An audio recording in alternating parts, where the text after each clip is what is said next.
Glenn, who had provided short advice to the direct and collateral lineage, did not open his mouth either. Phew. Rayon let out a soft sigh. He was used to being disregarded. It had already been a long time since he threw away his emotions. He had been raised as not a human, but a dog, and was indoctrinated further. He could accept criticisms or insults any time. He was going to take what he could and leave anyway. He did not want to care about what would happen. Though Sylvia and the maids treated him as real family, that sentiment did not change. But at that very moment, he was in a strangely subdued mood. Seeing them ridiculing not just him, but also Sylvia and Helen as well, his heart throbbed as if electrocuted. All right. Rayon clenched his teeth. Sylvia and the maids were the first people to ever treat him as a human being.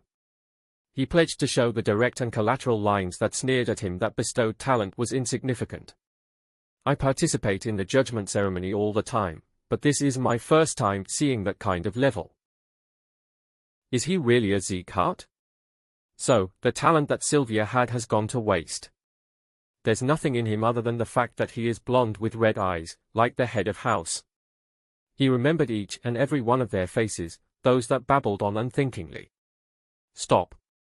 The entire audience chamber froze at that single word from Glenn. This is the end of the judgment ceremony. Everyone is to leave. My lord?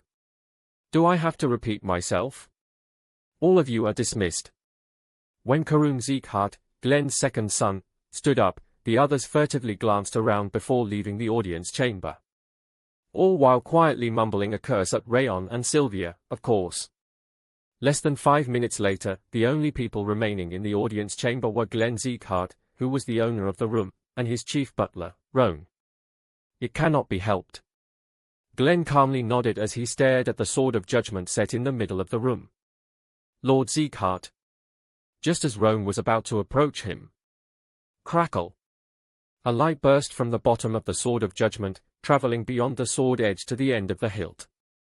The light was of a golden color, as saturated as the sun, and a blazing fire was burning at the end of the sword hilt. Golden flames?